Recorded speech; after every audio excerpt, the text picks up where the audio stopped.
사도신경으로 신앙 고백 드리면서 우리 예배를 시작하겠습니다. 사도신경으로 신앙 고백 드리겠습니다. 전능하사 천지를 만드신 하나님 아버지를 내가 믿사오며 그 외아들 우리 주 예수 그리스도를 믿사오니 이는 성령으로 잉태하사 동정녀 마리아에게 나시고 본디오 빌라도에게 고난을 받으사 십자가에 못 박혀 죽으시고 장사한 지 사흘 만에 죽은 자 가운데서 다시 살았으며 하늘로 오르사 전능하신 하나님 우편에 앉아 계시다가 저리로서 산자와 죽은 자를 심판하러 오시리라. 성령을 믿사오며 거룩한 공회와 성도가 서로 교통하는 것과 죄를 사하여 주시는 것과 몸이 다시 사는 것을 영원히 사는 것을 믿사옵나이다. 아멘. 할렐루야. 지난주와 마찬가지로 오늘도 이렇게 영상으로 함께 예배를 드리게 되었는데요. 이렇게 뭔가 이 사태가 길어지고 또 우리 예배가 한동안 드려지지 않고 있다가 보니까 또 우리가 함께 예배할 수 있었던 그 시간들이 너무나 소중하고 또 감사했던 시간들이었던 것 같습니다. 그렇지만 이 또 시국이니만큼 또 우리는 영상으로라도 우리 예배를 드리고 또 우리의 신앙을 지켜가야 할 줄을 믿습니다. 시간 우리가 또 같이 찬양하면서 또 우리의 마음을 하나님께 올려드리며 나갔으면 좋겠습니다.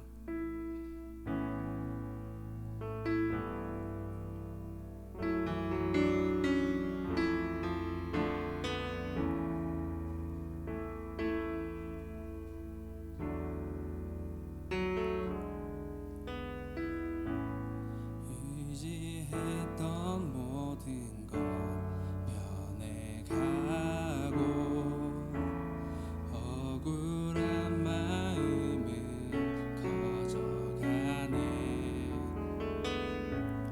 부끄럼 없이 살고 싶은 마음 주님 아시네.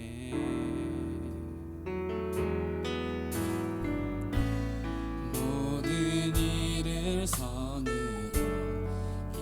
이겨내고 죄의 유혹을 따르지 않네. 나를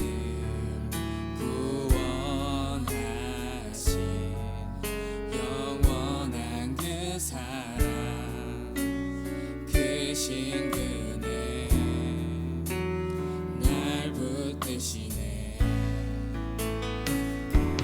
주어진 내 삶이 작게만 보여도 선하신 주 나를 이끄신 분의 중심을 보시는 주님만 따르네. 날 택하신 주만을 이해 상황에 무너질지라도 예수 능력이 나를 붙드네. 보이지 않아도 주님만 따르네. 내 평생 주님을 노래하리라.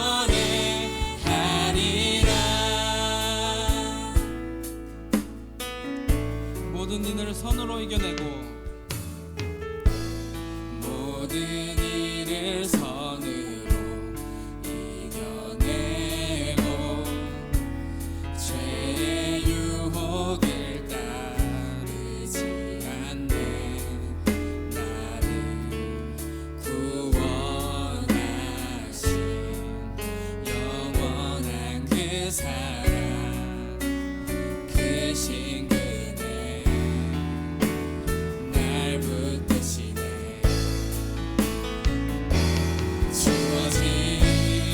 삶이 작게만 보여도 선하신 주 나를 이끄신 분의 중심을 보시는 주님만 따르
더 고백하며 나아갑시다.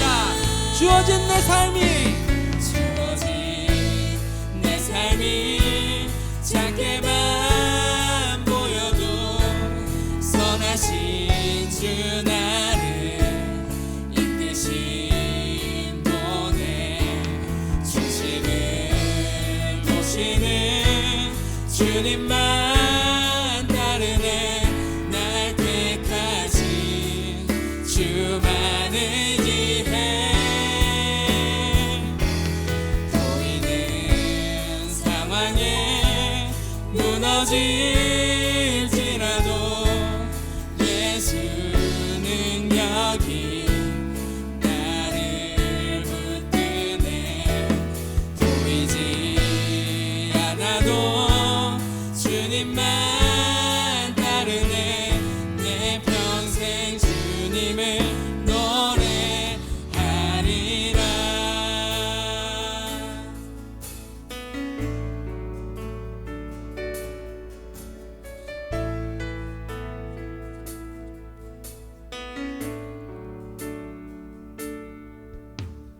긴 어둠 속에 영광의 빛 잃고 죄와 절망의 탄식 소리만 있네. 주의 사랑은 여전히 날 기다리시며 날 부르시네. 하나님은 나의 꺼지지 않는 등불이시니. 긴 어둠 속에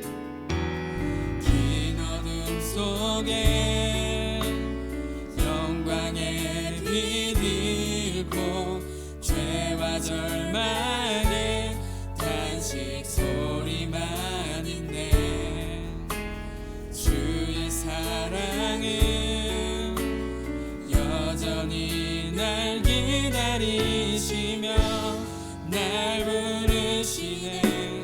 하나님은 나의 꺼지지 않는 등불이시니. 주는 나의 빛 구원이시니.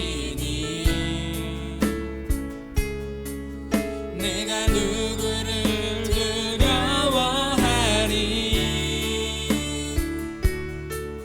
주가 찾으시는 종이 되어 나는 주만 섬기리.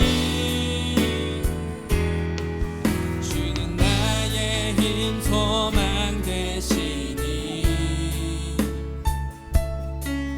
작은 자의 어둠 밝히시리. 소망 잃어버린 이 땅 위에 주의 영광 비추리. 주와 함께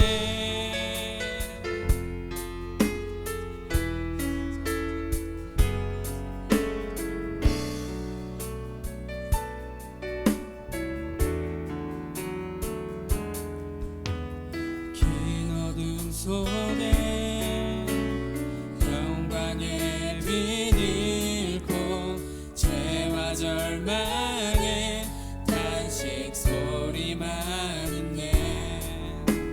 주의 사랑은 여전히 날 기다리시며 날 부르시네. 하나님은 나의 꺼지지 않는 등불이시니. 주는 나의 빛 구원이시니. 내가 누구를 두려워하리.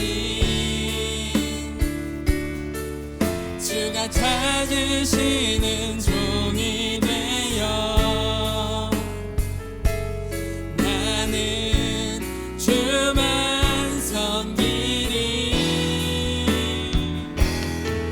주는 나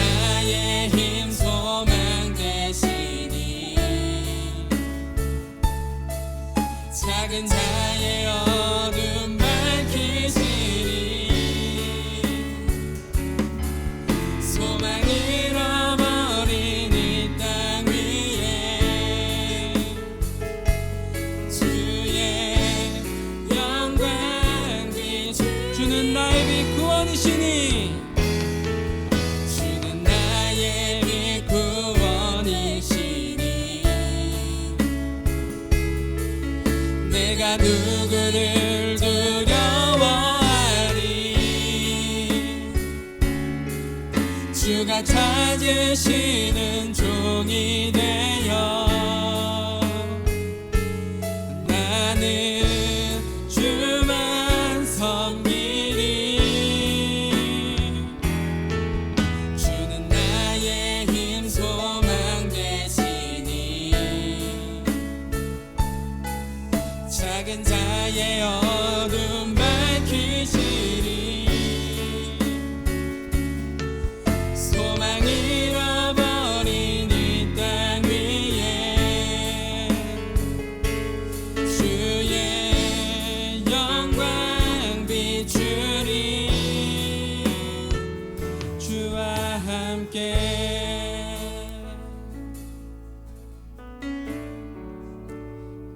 아멘. 이 시간 우리가 기도하며 나아갔으면 좋겠습니다.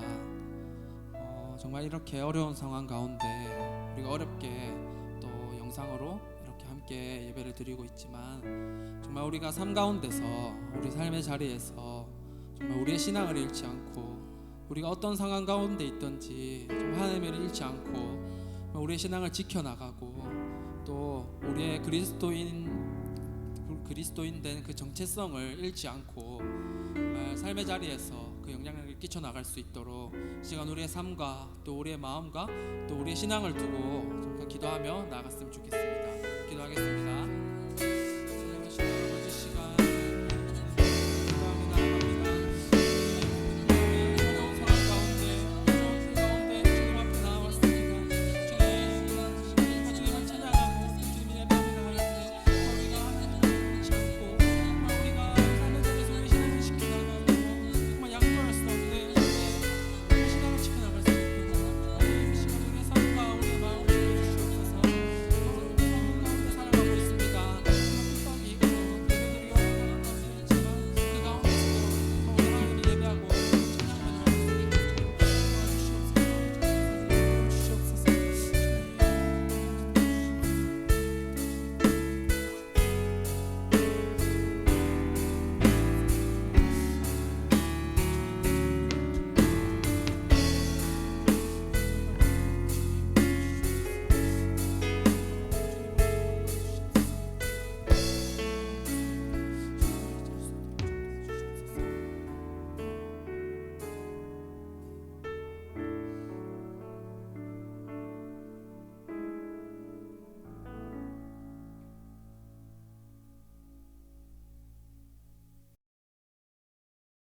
기도하겠습니다. 하나님 아버지 감사합니다. 오늘도 저희들에게 귀한 예배를 드릴 수 있도록 은혜를 허락하여 주시니 감사합니다. 하나님 아버지, 우리가 이 땅을 살아가며 여러 가지 상황들과 환경들을 겪지만 하나님, 우리가 뜻하지 않은 상황과 환경에 처한다 할지라도 우리와 동행해 주시고 함께해 주신 주님을 믿으며 하나님과 동행하는 삶을 살기 원합니다. 한 주 동안 살아가며 주께서 기뻐하지 않는 모습들로 살았던 모든 죄를 용서하여 주시고 우리 가운데 연약함과 부족함을 불쌍히 여겨 주셔서 하나님 의지하고 나갈 때 주님의 손으로 붙잡아 주시옵소서. 특별히 이 시간에 주님께 예배하고 말씀을 듣습니다. 하나님 주시는 말씀을 깨닫는 시간 되게 하여 주시며 예배를 통하여 우리의 신앙이 더욱더 성숙해지고 깊어질 수 있도록 주님의 은혜를 더 경험하고 기억할 수 있도록 은혜를 내려 주시옵소서. 감사드리며 예수님의 이름으로 기도드립니다. 아멘. 자, 함께 보실 하나님의 말씀 창세기 1장 26절부터 31절까지 말씀입니다. 창세기 1장 26절부터 31절까지 말씀 한 목소리로 함께 읽도록 하겠습니다. 하나님이 이르시되 우리의 형상을 따라 우리의 모양대로 우리가 사람을 만들고 그들로 바다의 물고기와 하늘의 새와 가축과 온 땅과 땅에 기는 모든 것을 다스리게 하자 하시고 하나님이 자기 형상 곧 하나님의 형상대로 사람을 창조하시되 남자와 여자를 창조하시고 하나님이 그들에게 복을 주시며 하나님이 그들에게 이르시되 생육하고 번성하여 땅에 충만하라 땅을 정복하라 바다의 물고기와 하늘의 새와 땅에 움직이는 모든 생물을 다스리라 하시니라. 하나님이 이르시되 내가 온 지면에 씨 맺는 모든 채소와 씨 가진 열매 맺는 모든 나무를 너희에게 주노니 너희의 먹을 거리가 되리라. 또 땅의 모든 짐승과 하늘의 모든 새와 생명이 있어 땅에 기는 모든 것에게는 내가 모든 푸른 풀을 먹을 거리로 주노라 하시니 그대로 되니라. 하나님이 지으신 그 모든 것을 보시니 보시기에 심히 좋았더라. 저녁이 되고 아침이 되니 이는 여섯째 날이니라. 아멘. 자, 오늘 이 시간에 창세기 1장 26절부터 31절까지 말씀을 가지고 하나님의 형상대로 사람을 창조하심이란 제목으로 함께 하나님 말씀을 나누어 보도록 하겠습니다. 우리가 어릴 때부터 많이 들었던 말들 중에 사람은 만물의 영장이다라고 하는 이야기가 있습니다. 먹이사슬처럼 이렇게 쭉 보면은 사람이라는 동물이 모든 생물보다 강력한 능력을 가진 건 아니지만 그 먹이사슬, 먹이 피라미드의 제일 꼭대기에 있다라는 것을 우리가 부인할 수는 없을 것 같습니다. 사람은 여러 가지 지혜와 여러 가지 문명을 발달시켰고 그 어떠한 종들보다 탁월한 모습들을 많이 보여주었습니다. 근데 세상 사람들 이와 같은 뛰어난 사람의 기원을 설명할 때에 진화론을 가지고 설명을 많이 하고 있습니다. 제가 과학자는 아니고 과학 전문가는 아니지만 대부분의 사람들이 생각하는 진화적인 개념은 단일 세포로부터 시작이 되어서 다세포로 변형되어지고 그것이 유기체로 형성이 되어서 사람 같은 고등생물로 변화되었다, 진화되었다라는 것이 이 사람들의 과학적이라고 하는 설명입니다. 저는 과학 전공자는 아니지만 한편으로는 이게 과학적인 사실이라기보다는 또 다른 하나의 종교다라고 생각을 합니다. 왜냐하면 추정을 가지고 이야기를 하지만 아직까지 완벽하게 과학이라고 설명할 수 있을 만큼 완벽한 고리들이 설명되어지지 못했거든요.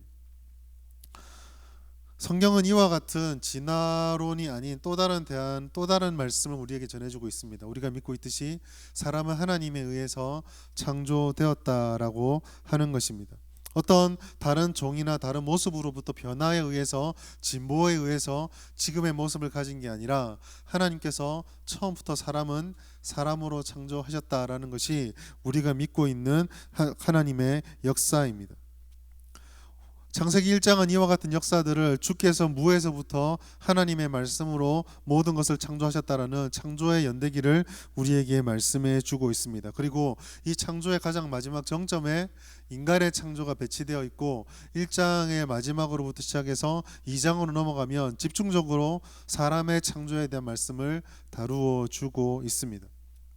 특별히 그렇다면 오늘 이 시간 우리가 함께 여러분과 살펴보고 싶은 말씀은 이 창조의 이야기 속에 담겨있는 굉장히 독특한 한 가지, 하나님께서 모든 만물을 창조하셨고 사람도 창조하셨는데 왜 모든 만물과 사람들과 어떤 큰 특징이 차이가 있을까, 이것을 조금 살펴봤으면 좋겠어요. 그리고 저는 그 차이점을 하나님의 형상이라고 하는 단어로 함께 나누어 보고자 합니다. 우리가 잘 알다시피 하나님께서 모든 만물들은 하나님의 말씀으로 창조를 하셨는데 사람에게는 다른 창조의 요소가 포함이 됩니다.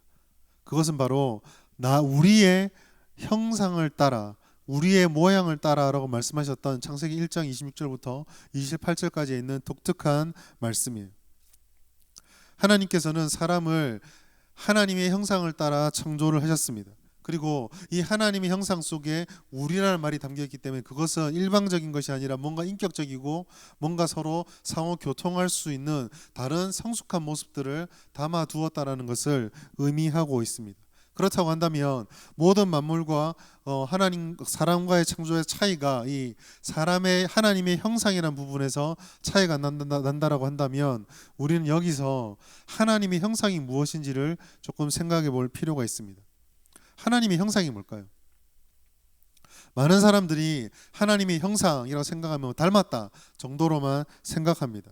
조금 더 영적인 생각을 하는 사람들은 하나님은 영이시니까 하나님의 영이 사람에게 마치 귀신 씌워지듯이 더 씌워져 가지고 사람과 동물이 차이가 나게 된다라고 이야기를 합니다. 분명 성경은 하나님이 영이시다라고 말하고 있지만 하나님이 영이시기 때문에 그 형상을 따라 창조된 사람에게 그 영이 더 씌워졌다라고 생각하지는 않습니다. 그렇다고 해서 또 다른 한편으로 우리가 하나님을 닮았기 때문에 하나님도 우리처럼 생겼을 거다라고 얘기하는 것도 맞지는 않습니다. 저는 오히려 이 하나님의 형상을 따라서 창조되었다는 이 말씀을 우리가 이렇게 이해했으면 좋겠어요. 그것은 하나님의 속성, 하나님의 성품을 닮아서 그와 함께 공유되는 어떤 특징들을 우리가 가지고 있다 정도로 생각해도 좋을 것 같습니다. 예를 들어서 하나님께서 그 거룩하심을 가지고 처음 아담과 하와를 창조할 때 거룩함을 원하시고 거룩함 우리에게 심어 주셨다라고 하는 것이죠. 구별하고 다른 만물과 구분되게 창조를 하셨다라는 것입니다. 하나님께서는 이렇게 하나님의 형상을 따라 사람을 창조하시고 그 형상 속에서 창조되어 있는 사람의 운행을 바라보면서 심히 기뻐하고 좋아하셨습니다. 하나님께서 심히 기뻐하고 좋았다라고 하는 것은 그 창조가 오류가 있거나 부족함이 있는 것이 아니라 충분했다라는 것이죠. 하나님 형상이 무엇인지에 대해서 우리는 성경에서 말하고 있는 것 이상으로 발견할 수는 없습니다. 아마 우리 안에 가지고 있는 여러 가지 특징들 속에 하나님의 형상의 모습을 반영되어진다면 거기서 유추해 볼 수 있고 이런 부분이 하나님으로부터 시작된 것이구나 생각할지는 모르겠지만 그것을 마치 과학자들이 생각하는 것처럼 100이면 100을 다 발견할 수 있는 그런 건 아니에요. 오히려 오늘 이 시간에 우리가 조금 더 생각해 볼 것은 하나님의 영으로 하나님의 형상 우리가 창조됐다고 한다면 그게 우리의 존재에 무슨 의미가 있는지를 좀 살펴볼 필요가 있습니다. 아까도 말했지만 먼저 우리가 기억할 것은 하나님이 만물과 같지 않도록 구별됐기 때문에 하나님의 형상을 창조된 우리에게도 그런 거룩함이 있다라고 하는 것, 그 거룩함을 가지고 있었다라는 것을 알아야 한다는 것이죠. 하나님께서 사람을 창조하시고 그 창조한 사람을 통해서 어떠한 목적을 두셨는지는 창세기 1장 26절부터 28절까지 말씀에 잘 나타나 있습니다. 우리가 흔히 말하는 문화명령이라고 부르는 그 말씀 속에서 하나님께서 우리에게 뭘 원하시는지를 알 수 있다는 것이죠.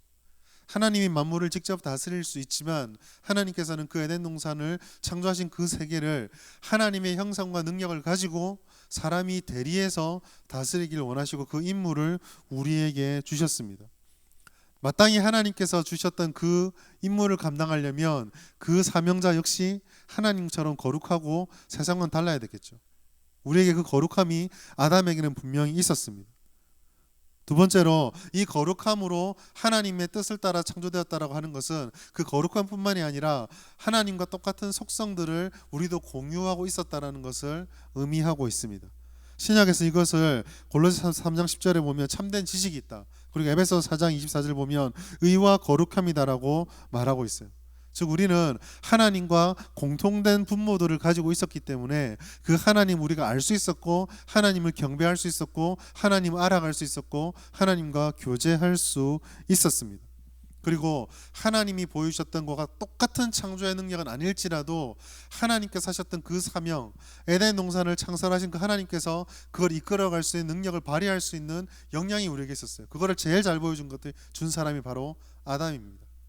아담은 창세기 2장에 보시면 만물을 창조하신 하나님께서 동물들을 끌고 왔을 때 이름을 다 지어주고 그 아담이 부른 대로 모든 만물의 이름이 지어졌다라고 말하고 있습니다. 하나님처럼 만물은 만들지 못하나 그 만물의 성격을 규정하고 만물의 정체성을 줄 수 있는 능력이 아담에게 있었다라고 하는 것이죠. 하나님께서는 아담이 자기의 속성을 공유하고 자기의 형상을 따라 지어지는 아담이 하나님의 창조 사역에 이렇게 동참하는 것을 기뻐하셨습니다. 조금 안 좋은 쪽으로 보는 거지만 그렇기 때문에 아담과 하와가 하나님과의 은혜 속에서 가장 크게 누릴 수 있었던 복은 형상대로 창조되고 속성을 공유하기 때문에 하나님과 교제할 수 있었던 것이죠. 반대로 나중에 요 다음번에 보게 되겠지만 그 하나님의 속성을 잃어버리는 죄를 지어버렸을 때에 가장 크게 나타났던 특징이 하나님을 피해서 도망갔다라는 사실을 우리는 좀 기억할 필요가 있습니다. 여기서 세 번째 우리가 생각할 수 있는 것은 그러면 우리에겐 지금 그 형상이 다 어디로 갔냐라는 거예요. 하나님의 형상을 따라 하나님 형상을 따라 사람이 창조되었고 그 창조의 거룩함과 속성이 우리에게 있었다라는 것은 지금 우리가 왜 이렇게 다른 모습일까에 대한 안타까움으로 이해될 수 있습니다. 우리는 지금 그 온전한 형상을 가지고 있지 못합니다.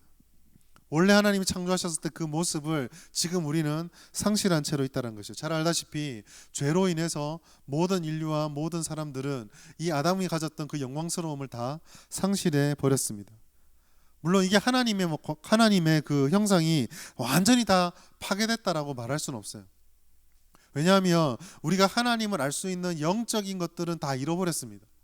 그렇지만 우리 가운데 여전히 무엇이 옳은가, 선한 것, 아름다운 것, 그리고 창조성 이런 것들에 대한 흔적들은 여전히 남아 있거든요. 도덕적 양심이나 불완전할지라도 사물의 이치를 파악하는 지적인 능력들, 도덕적인 자유, 도덕적인 기질, 도덕적인 어떤 자질들 이런 것들은 여전히 우리 안에 남아 있습니다. 당연히 이런 것들의 원형은 모든 지식의 원형이 되시고 모든 선의 근본이 되시는 하나님에게부터 나온 것이면 더 말할 필요가 없겠죠.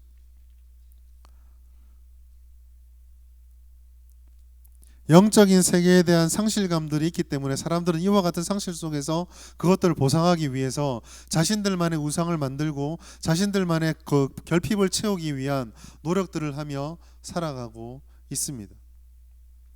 우리가 학교 생활하고 직장 생활을 하고 돈을 벌고 청년들의 매일의 삶을 살아가면서 하나님의 이 형상에 대한 본질을 깨닫지 못하면 어쩌면 우리도 이 하나님으로부터 떨어져 나가서 잃어버린 걸 채우고자 하는 그런 어떤 궁핍함에 대한 갈망이 우리를 지배할 수 있습니다.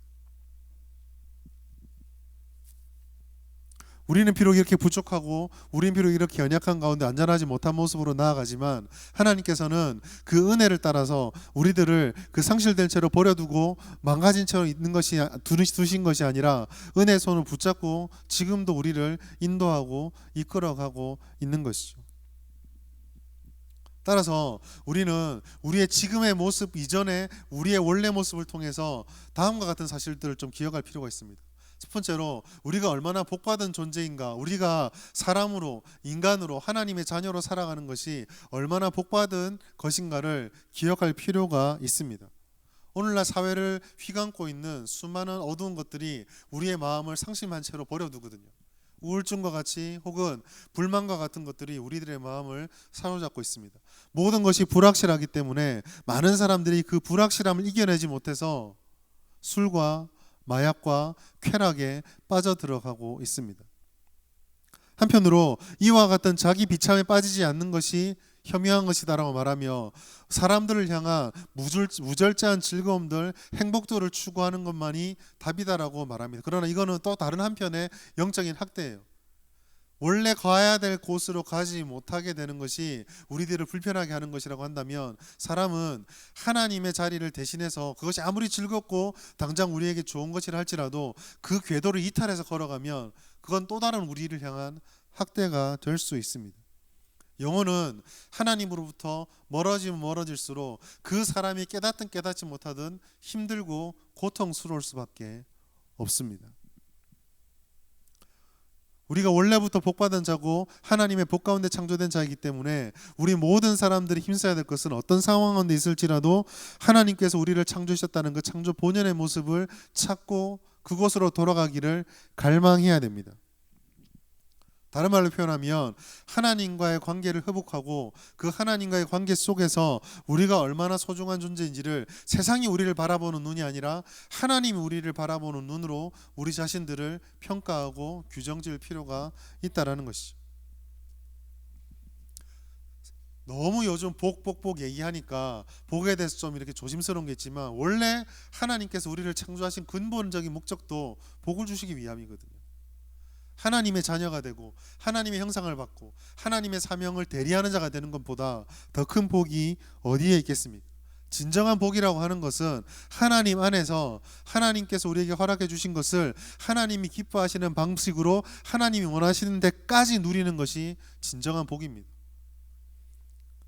무한하신 하나님께서 무한하시고 온전하신 선으로 모든 것을 아시는 오리 없음으로 우리들에게 주시고 누리게 하시면 그게 얼마나 클까요? 따라서 하나님 안에서 누리는 복은 세상에서 주는 일시적인 복과 비교할 수 없는 완벽한 복이고 완전한 평안입니다. 우리가 이것을 누리기 위해서 하나님께서 우리를 창조하셨다는 그 창조주 하나님과 우리가 하나님의 피조물이라는 것을 날마다 인식하고 하나님께서 우리에게 주신 것, 우리를 우리답게 만들어 주신 것이 얼마나 큰 은혜인지를 날마다 깨달을 필요가 있습니다. 그리고 그것을 붙잡고 하나님의 자리를 벗어나지 않기를 힘써야 되죠. 두 번째로, 다른 이들에 대한 시각도 우리가 좀 새롭게 생각할 필요가 있습니다. 우리가 여기 계신 여러분들도, 이 예배를 드리는 여러분들은 예수 그리스도를 주로 믿고 하나님의 자녀가 된 자들이라고 믿습니다. 그러나 이 세상에는 하나님을 믿지 않는 자들도 분명히 있죠. 지금도 아직 하나님의 부르심을 받지 못한 다른 이들도 있습니다. 심지어 이번 사태를 통해서 너무 적나라하게 드러났던 신천지와 같이 교회에 어떻게 보면 적대적으로 서 있는 그 무리들 역시도 있습니다. 그러나 우리가 기억할 것은 우리 역시 망가진 채로 하나님 형상을 회복을 꿈꾸고 있다고 한다면 그들도 마찬가지라고 하는 것이죠. 그들 속에 하나님께서 어느 만큼 어떤 누구를 언제 어떻게 구원하시기로 작정했는지 모르겠지만 우리가 바라보아야 될 것은 우리도 완벽하지 못했던 것처럼 이 다른 이들에게도 하나님이 창조하신 하나님의 뜻과 창조주로서의 하나님의 섭리가 담겨 있다라는 사실입니다. 다른 말로 표현하면 하나님의 눈으로 우리를 바라보는 것처럼 하나님의 눈으로 다른 사람들을 볼 수 있는 능력이 우리에게 있어야 한다는 것이죠. 조금 선교적으로 전도적으로 말씀을 드리자면 하나님을 알지 못하고 교회 안에 복음 안에 들어와 있지 못한 자들을 하나님의 뜻을 따라 회복시키고자 하는 그런 구령의 열정의 눈이 우리들에게 갖추어져야만 한다는 것입니다. 구원받는 것이 너무나 중요한 일이지만 그것을 넘어서서 아직까지 우리의 사랑을 필요로 하는 저 죽어있는 자들, 깨어있지 못한 자들을 향한 보편적인 박애와 사랑과 섬김과 관용의 정신들이 우리 가운데 있어야 한다는 것입니다. 하나님의 형상을 잃어버리고 우리는 그것을 배우고 말씀을 통해서 깨닫고 있지만 그리스도의 은혜로 구원을 받아서 그 형상을 회복해가고 있지만 여전히 그 회복을 누리지도 못하고 알지도 못한 채 세상에서 쓰러져가는 그 영혼들을 보십시오. 코로나19 사태를 맞이하면서 교회 예배라는 문제를 둘러싼 세상과 교회의 대립처럼 이 구도가 짜여져 있는 가운데 우리는 살아가고 있습니다. 아마 내일이 지나고 모레가 지나고 아마 우리가 영상을 보시는 지금 영상이 금요일날 찍고 있는데 주일날 예배를 드리는 이 시점 즈음해서 또 아마 각 지자체마다 교회를 향한 여러 가지 행정적인 공고들과 함께 거기에 대응하는 교회들의 반응들이 다음 주 월요일 되면 또 쏟아져 나오게 될 것입니다. 예배는 너무 중요하죠. 예배를 지킨다라는 그 열심들이 없어야 된다. 세상에서 우리에게 요구하는 대로 무조건 다 받아들여야 된다. 그걸 얘기하는 것은 아닙니다. 다만 제가 안타까운 것은 이와 같은 시각, 즉 지금 교회는요 질병으로 고통받고 있고 질병이라는 재난 때문에 혼란을 겪고 있지만 이게 이 시대만의 문제는 아니었거든요. 메르스 때도 있었고 2000년대 초 사스 때도 있었고 신종플루도 있었고 훨씬 더 나가면 1960년대 홍콩 독감도 있고 1920년대 스페인 독감도 있고 더 나가면 흑사병도 있고 기독교 역사 속에 질병으로 인해서 교회 위기와 사회 위기를 겪었던 적은 이번이 처음이 아닙니다.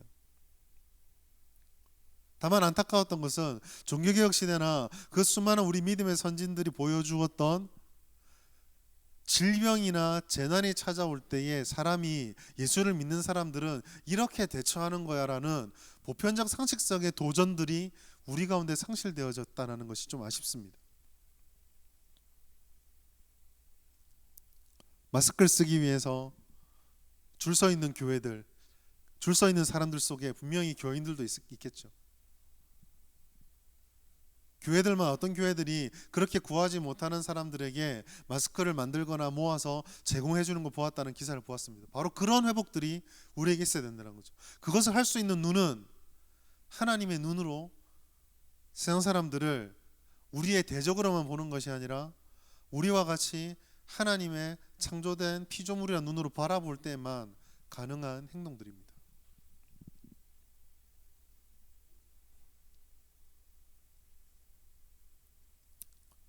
바로 여기에서 오늘 말씀의 결론, 하나님의 형성대로 받았던 우리들이 어떠한 사명을 감당해야 되는가가 나옵니다. 한마디로 표현하자면 다스림이에요. 우리 본문 말씀을 다시 한번 읽어드리겠습니다. 창세기 1장 28절 말씀 보면 이렇게 말하고 있습니다.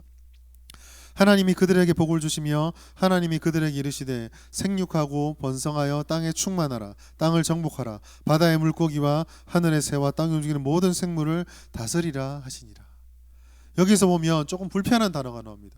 정복하라, 다스리라 라고 하는 이 단어죠.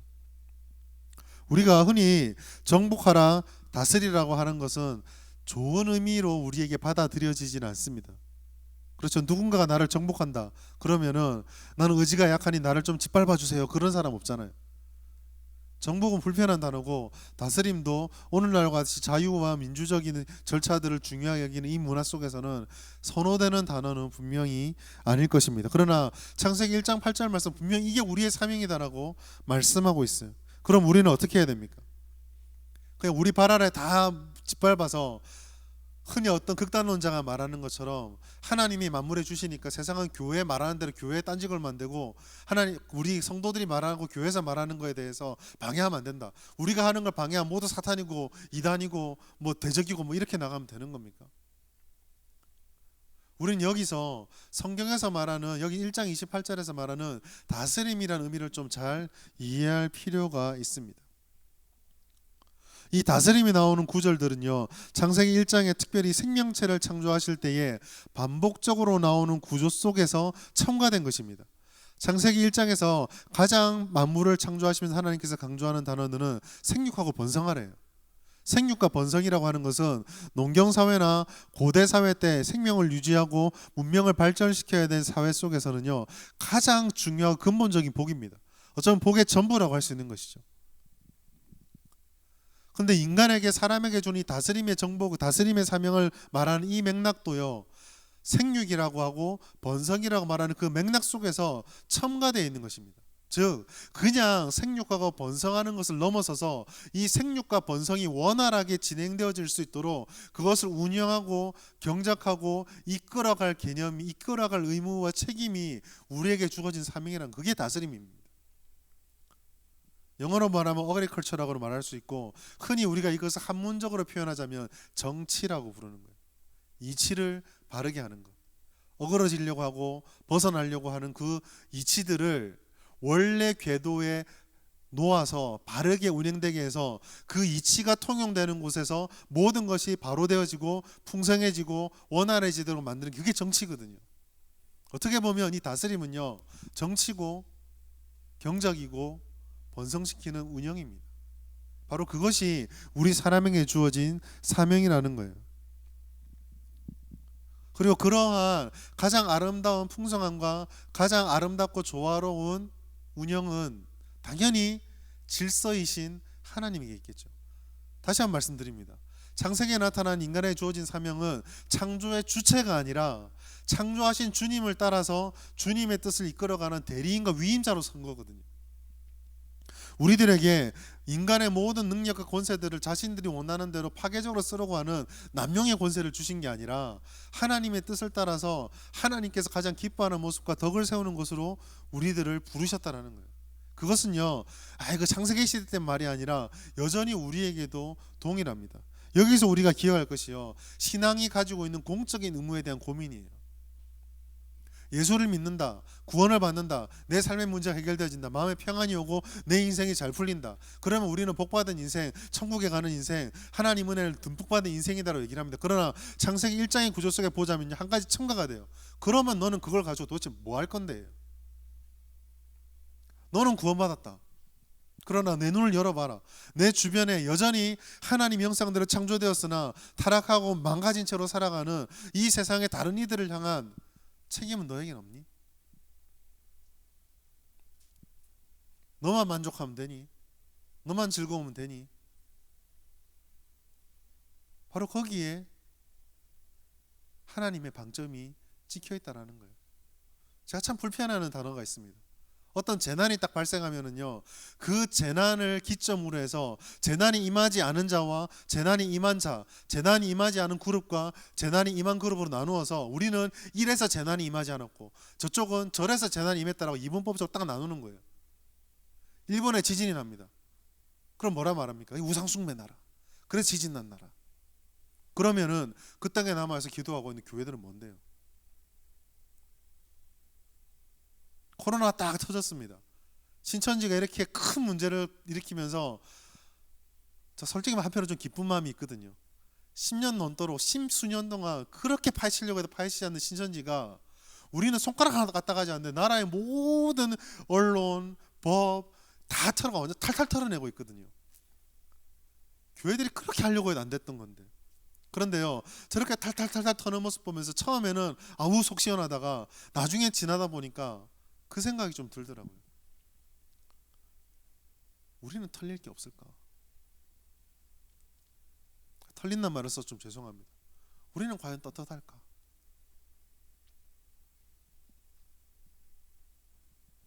아마 여러분들하고 제가 예배를 드리면서 몇 번 이런 얘기 들은 적이 있을 것 같습니다.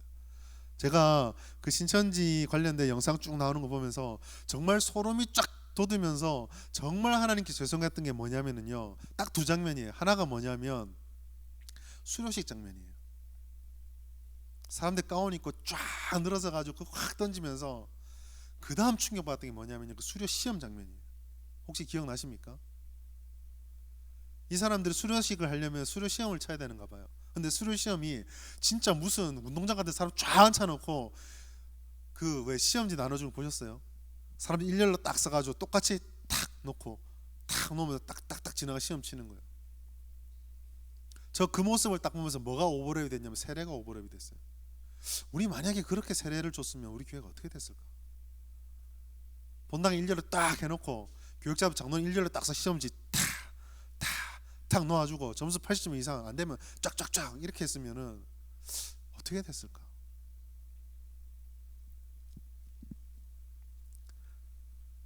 교회는 하나님의 말씀이 있는 곳입니다. 오직 말씀, 오직 성경이라고 말하며 우린 쟤들처럼 성경을 공부한 적이 있나? 우리는 쟤들처럼 기도해 봤을까? 옛날부터 알고 있었던 거지만 신천지 수료를 하기 위해서 그 복음방에서 센터로 들어가는 그 단계를 들어가서 공부하는 게 얼마인지 아시죠? 월, 화, 목, 금인가요? 그것도 하루에 최소한 4시간에서 8시간 사이에 공부들을 월, 화, 목, 토를 하면 금을 한답니다.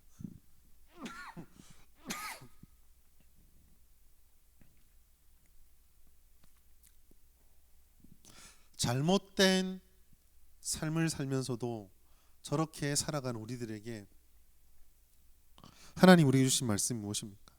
다스리라는 거예요. 영혼을 어떻게 다스려야 될지, 영혼을 어떻게 풍성하게 할지 우리가 보여줘야 하는 거예요.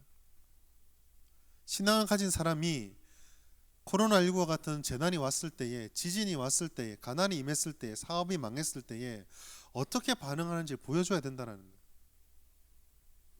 신앙을 가지고 하나님 형상을 따라 지음받은 교회는요, 세상이 깜짝 놀랄, 소위 말해서 일확천금의 부가 확 쏟아졌을 때 세상과 다른 모습을 보여줘야 된다는 거예요.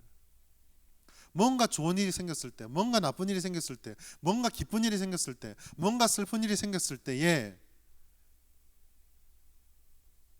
하나님이 형상을 따라 지음받은 우리는 어떤 모습을 보여줘야 될지를 그들 속에서 드러내야 한다는 것입니다. 자신만을 위해 살고 자신의 목표의 달성을 위해서 달려가며 그것만이 우리들의 모든 것인 것처럼 살아서는 안 된다는 것이죠. 그 정점의 삶의 모습을 보여준 것이 바로 예수님 아닙니까?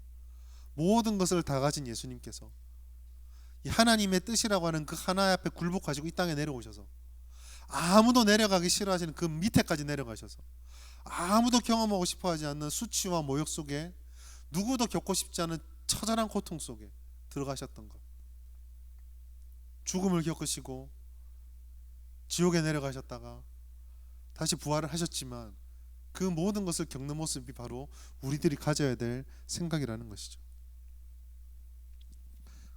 반대로 이처럼 우리가 세상을 다스려야 하기 때문에 우리가 세상의 다스림을 받지 않도록 주의할 필요가 있습니다.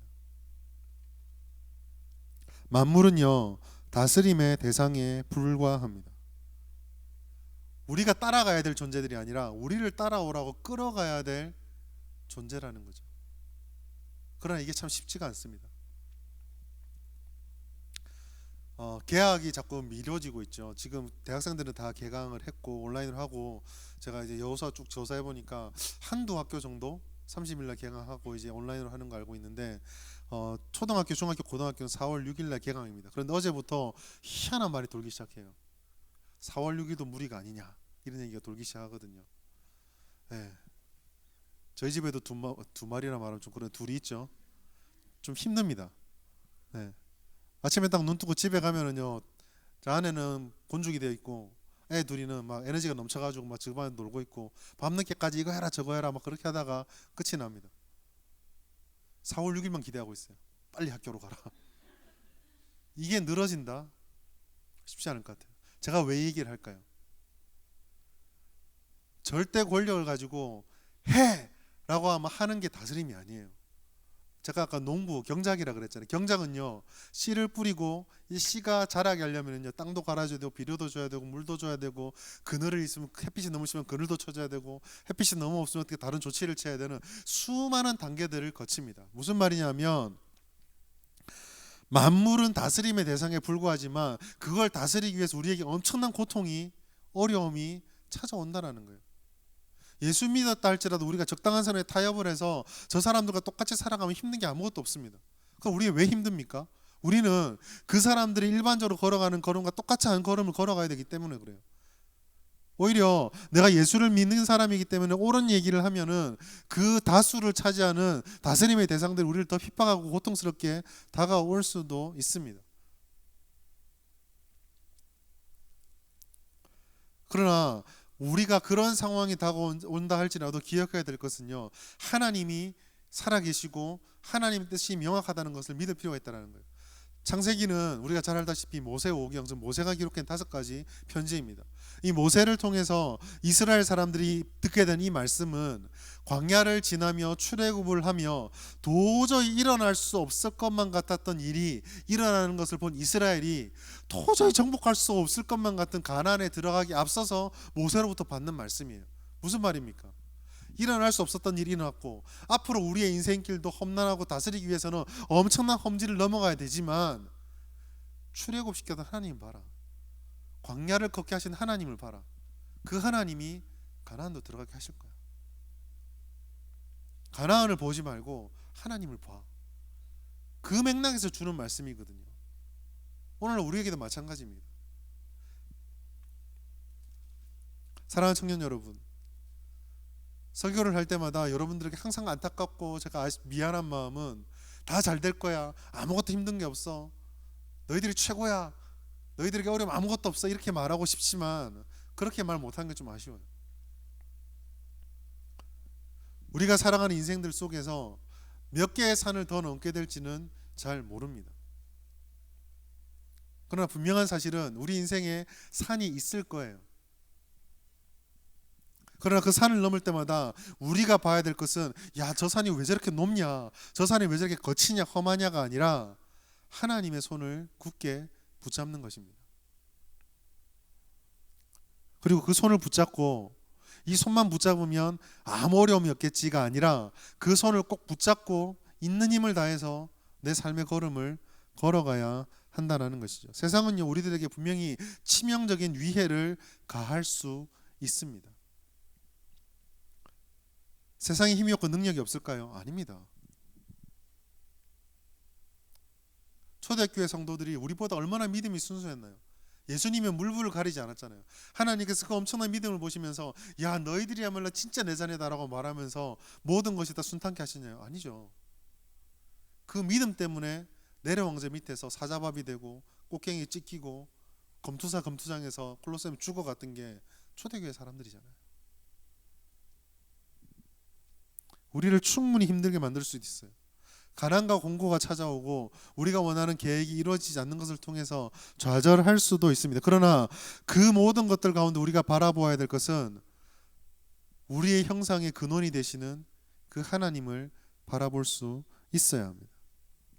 예수님을 통해서 우리에게 주어진 그 약속, 그리고 말씀을 통해서 주님 다시 오는 그날까지 우리에게 이러한 약속이 주어졌다라는 그 언약을 굳게 붙잡아야 합니다. 지금도 우리 안에서 성령으로 내주하시면서 기도에 응답해 주시는, 우리의 마음을 붙잡아 주시고 우리의 삶과 함께 동행해 주시는 그 하나님을 붙잡을 수 있어야 한다는 것입니다. 오늘 말씀을 맺으면서 오늘 사랑하는 우리 청년 여러분과 이런 다짐을 나누었으면 좋겠습니다. 사랑하는 여러분, 우리는 하나님의 형상을 따라 창조된 하나님의 자녀들입니다. 예수 그리스도가 이 땅에 오셔서 우리의 모든 상실된 형상들, 그 성품들을 하나님의 은혜로 채워주시고 약속으로 붙잡아 주셨습니다. 이제 우리는 지금 불완전하지만 우리 안에 계신 성령과 함께 그 주님의 나라를 향해서 한 걸음씩 걸어가고 있습니다. 우리가 넘어지려고 할 때 하나님께서 우리 손을 붙잡아 주실 것입니다. 우리가 어디로 가야 될지 모른다고 할 때에 하나님께서 말씀이라든지 다른 방법을 통해서 우리의 길을 보여주십니다. 설령 우리가 그 길을 미처 보지 못해서 갈까 말까 망설인다 할지라도 만약에 그것이 필요하다고 한다면 하나님께서 우리를 붙잡아 가실 것입니다. 심지어 우리가 잘못 파악을 해서 잘못된 걸음을 내딛는다 할지라도 그 걸음으로 인하여 우리 인생을 넘어뜨리거나 무너뜨리지 않으실 거예요. 하나님은 실수하지도 실패하지도 않으시는 분이시거든요. 우리가 기억할 것은 그 어떤 험로를 걸어간다 할지라도 하나님께서 우리에게 주셨던 그 사명, 우리의 삶을 통해서 하나님의 뜻을 드러내고 하나님의 복을 전하며 이 땅을 다스려야 될 사명이 우리에게 있다는 그 사명을 붙잡고 살아가면 됩니다. 하나님께서는 그 말씀 안에서 우리를 채워주시고 지켜주실 것이에요. 좀 정직해지시는 것이 필요합니다. 우리에게 부족한 것은 하나님의 능력이 아닙니다. 우리에게 부족한 것은 하나님의 약속이 아닙니다. 우리에게 부족한 것은 하나님의 임재가 아니에요. 우리에게 정말 부족한 것은 하나님을 향한 확신이 부족한 것입니다. 우리에게 정말 필요한 것은 하나님의 다스림을 잘 믿지 못하는 우리의 불신입니다. 우리에게 정말 문제가 되는 것은 하나님의 손을 붙잡고 끝까지 그 인내의 길을 걸어가고자 하는 내공과 단단함이 없다라는 사실입니다. 그렇다면 우리가 구해야 될 것은 예수님을 통해서 우리에게 주시고자 약속하셨던 그 약속에서 붙잡고 우리를 그 어떠한 상황 가운데서도 이겨낼 힘을 달라는 그 기도가 회복돼야 할 것입니다. 여러분은 하나님의 작품입니다. 너무 상투적이고 너무 식상한 말일지 모르지만 하나님의 형상이 담겨있는 하나님의 작품입니다. 하나님께서는 하나님의 손으로 빚으시고 붙잡으신 모든 것들을 결코 포기하거나 외면하지 않으십니다. 우리 이 사실을 기억하시면서 날마다 어떻게 하면 내가 있는 자리에서 나도 살고, 그리고 나를 통해서 하나님의 은혜가 이 모든 사람들, 내 관계들 속에서 퍼져나가게 될 것인지를 고민하게 되었으면 좋겠습니다. 그렇게 될 때에 우리도 복을 받고 하나님의 그 복된 은혜를 우리 모든 주변 사람들에게 전할 수 있는 지체들이 될 수 있을 거예요. 그것이 바로 예수님께서 말씀하셨던 우리가 소금이고 빛이다라고 하는 그 말씀의 의미입니다. 오늘 말씀을 기억하시면서 예배 자리에서 승리하시고 또 하나님의 은혜 가운데 하나님께서 우리를 얼마나 사랑하실지 깨닫는, 그리고 그 사랑을 충만히 누릴 수 있는 우리 모든 성경교회 청년부, 여호수아 디모데 청년부 될 수 있기를 주님의 이름으로 축원합니다. 우리 시간 합심하여 한 목소리를 기도했으면 좋겠습니다. 한 가지 기도 제목으로 먼저 기도드릴 때에, 하나님, 우리가 하나님의 형상을 따라 지음받았다는 그 신뢰와 확신을 가지게 해주시고 하나님의 그 은혜를 따라서 우리를 통해서 그 은혜가 모든 사람에게 전해질 수 있게 해달라고, 우리 성명교회 청년부가 그런 풍성한 은혜, 그런 회복된 능력을 경험할 수 있게 해달라고 기도해 주시고, 나라와 민족을 위해서 기도해 주시고, 특별히 이 모든 사태가 빨리 진정이 되어서 우리 함께 모여 예배 드릴 수 있는 그런 시간 될 수 있게 해달라고 우리에게 1, 2분 정도 통성으로 주의 이름 부르고 합심하여 기도하겠습니다. 주여, 주여, 주여. 하나님 아버지, 오늘도 우리에게 주님의 말씀을 더하여 주시고 예배를 하나님께 드릴 수 있도록 불러주시니 감사합니다. 하나님 아버지 코로나19 사태로 말미암아 하나님 우리 각자의 처소에서 영상을 보고 예배를 드리지만 하나님 아버지 그 예배 자리에 나와 우리의 마음이 정말 주님을 한없이 찬양하고 하나님께 나갈 수 있도록 불러주시 감사합니다. 특별히 아버지 오늘 말씀을 통하여서 하나님 우리가 하나님 형상대로 창조됐다는 것과 하나님 아버지 그 형상을 따라 우리가 다스릴 사명을 다하고 하나님 보고 우리도 누리고 전해야 될 사명이 우리에게 있음을 깨닫게 해주시니 감사합니다. 하나님 아버지 우리 청년부가 아버지 각자의 자리에서 하나님의 은혜를 경험하고 하나님의 회복된 능력을 체험할 수 있는 그런 청년부가 될 수 있도록 도와주시옵소서. 우리를 둘러싸고 있는 삶의 어려움들이 찾아올 때에 하나님 아버지 그 어려움을 통하여 우리가 무너지는 것이 아니라 하나님을 더욱더 기억하고 의지하는 자들 될 수 있도록 하나님 역사하여 주시옵소서. 하나님 우리는 하나님의 자녀들입니다. 하나님 형상으로 창조된 자들입니다. 하나님께서 우리를 통하여서 이 만물을 다스리라고 말씀해 주셨습니다. 하나님 아버지 왜곡되고 어그러지고 무너진 이 세상 가운데 하나님 복음의 빛 감당한 자로 하나님 아버지 먼저 우리의 생명을 거둔 자로 나아가 하나님 이들을 다 증거할 수 있도록 도와주시옵소서. 하나님의 은혜를 전하며 하나님 복된 삶을 전하는 복을 받은 청년부, 복을 누리는 청년부, 그리고 복을 전하는 생명의 청년부가 될 수 있도록 하나님 도와주시옵소서. 하나님 아버지 우리가 함께 모여 예배하는 하나님 속히 돌아오게 하여 주시고 하나님 아버지 그 주님께 나아가 하나님 아버지 마음껏 찬양하고 서로의 교제를 나눌 수 있는 시간 될 수 있도록 도와주시옵소서. 아버지 근본이 코로나19 사태를 잘 이겨낼 수 있도록 지혜를 다하시고 모든 질병들이 하속히 물러가게 해주시며 아버지 백신과 치료제가 빨리 개발되어서 모든 일상들이 하루빨리 재개 자리로 돌아올 수 있도록 도와주시옵소서. 무너진 경제와 그리고 아버지 여러 가지 어려운 일들이 아버지 행위고 조속되게 이룰 수 있도록 하나님 도와주시며 질병받는 고통받고 있는 자들 두려워하는 자들의 마음이 아버지 앞을 평안하여 누릴 수 있도록 하나님 도와주시옵소서. 하나님 아버지 모든 교회들이 아버지 어려운 시기를 잘 극복하여서 세상의 빛과 소금이 되게 하여 주시며 하나님 아버지 일들을 통하여 아버지 교회가 더 하나가 되어지고 하나님의 은혜가 더 높이 일어날 수 있도록 하나님 도와주십시오. 우리의 예배가 묵혀지고 우리에게 는 신앙들 더 신념으로 채워지며 하나님의 말씀으로 채워지는 충만한 은혜가 될 수 있도록 하나님 함께 해주시는 도하여 주시옵소서. 거룩하시고 존귀하신 하나님 아버지 우리를 하나님의 자녀로 삼아주시고 하나님의 형상에 따라 우리를 창조해 주시니 감사합니다. 비록 우리가 죄를 지어서 아버지 형상들 잃어버리고 아버지 우리가 타락하였지만 다시 예수 그리스도를 이 땅에 보내주셔서 우리를 다시 주님의 자녀 삼아주셔서 하나님 아버지 영원한 그 형상 새 창조물로 삼아주시니 감사합니다. 하나님 아버지 우리가 이렇게 새롭게 피조물이 된 자로 우리 자신들의 삶을 돌아보게 하여 주시옵소서. 하나님께서 주셨던 그 은혜를 우리가 모르지 않길 원합니다. 하나님의 그 은혜 가운데 우리가 날마다 살아갈 수 있길 원합니다. 하나님 주신 그 능력 가운데 우리가 충만해지길 원합니다. 더 나아가 하나님 아버지 우리 청년부가 단지 우리만 은혜 받고 우리만 행복하고 즐거운 것으로 끝나는 것이 아니라 우리의 삶의 모든 질고를 넘어서 아버지를 믿지 않는 자들 하나님 알지 못하는 자들을 향하여 하나님의 복을 전파하는 그런 아버지 신앙인들이 될 수 있도록 하나님 도와 주시옵소서. 어려운 사태에 직면하고 있는 이 사회 가운데 교회가 참 소망이 되게 하여 주시며 하루빨리 이 사태가 종결되어지고 아버지 치료제 백신이 개발되어지고 아버지 모든 어려움들이 회복되어서 아버지 모든 것들이 일상으로 돌아갈 수 있도록 하나님 함께하여 주시옵소서. 이 어려운 순간에 교회와 믿는 자들이 하나님 아버지의 본을 보이게 해주시고 소금의 역할 빛의 역할 감당하게 해주셔서 하나님 아버지 어려운 시기를 통하여 교회가 다시 한번 하나님 주시는 부흥과 소망의 그 요람이 될 수 있도록 하나님 도와 주시옵소서. 오랜 시간 동안 우리 청년들이 오랜 시간 동안 많은 성도들이 교회에 오지 못하고 예배 자리를 삼하고 있지만 함께 모여 예배드리지 못하고 있습니다. 하나님 아버지 그러나 주님이 있는 것 어디에서든지 우리가 예배자로서 다시 한번 신앙의 풍성함과 신앙의 회복을 경험할 수 있도록 도와주시옵소서. 우리 있는 그 자리에서 예배합니다. 우리 있는 그 자리에서 주님을 부르짖습니다. 우리 있는 그 자리에서 말씀을 나눕니다. 우리가 있는 그 자리에서 하나님께 기도하며 찬양합니다. 하나님 아버지 우리의 모든 예배를 기뻐 받아주시고 우리의 신령이 우리의 마음이 하나님을 사모하는 마음을 더하여 우리가 더욱더 성숙해지는 시간 될 수 있도록 하나님 함께해 주십시오. 아버지 우리 청년들을 기억해 주십시오. 날마다 삶의 자리에서 그들의 일상들을 살아낼 때에 하나님의 주시는 은혜와 지혜를 통하여 잘 감당할 수 있도록 도와주시고 하나님 아버지 어려운 시기에도 흔들리지 않는 굳건한 심지를 통해 그들의 앞날이 아버지 앞에 형통해지고 열리는 역사를 허락하여 주시옵소서. 말하지 말 못할 고민으로 기도하는 우리 청년들의 기도를 기억하여 주시고 그들의 주님의 이름 부르고 기도할 때마다 부르짖을 때마다 하나님 찾아가셔서 응답하여 주시고 피할 길을 내어주시고 마음의 위로와 능력을 채워주시옵소서. 이 한 주의 삶을 아버지께서 지켜주실 주님을 믿사오며 감사드리며 예수님의 이름으로 기도드립니다.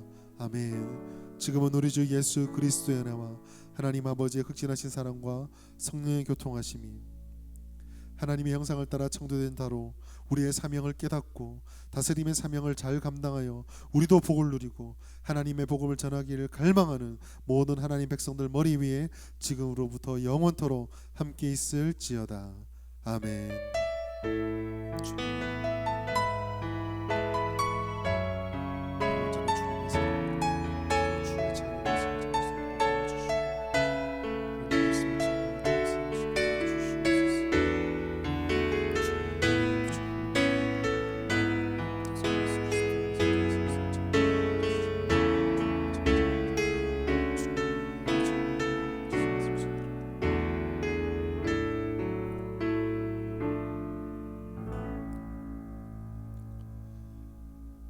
사랑하는 청년 여러분, 한 주 동안도 주님의 말씀과 예배 가운데 승리하시고 하나님의 큰 은혜를 누리는 복된 한 주가 되길 소망합니다. 감사합니다.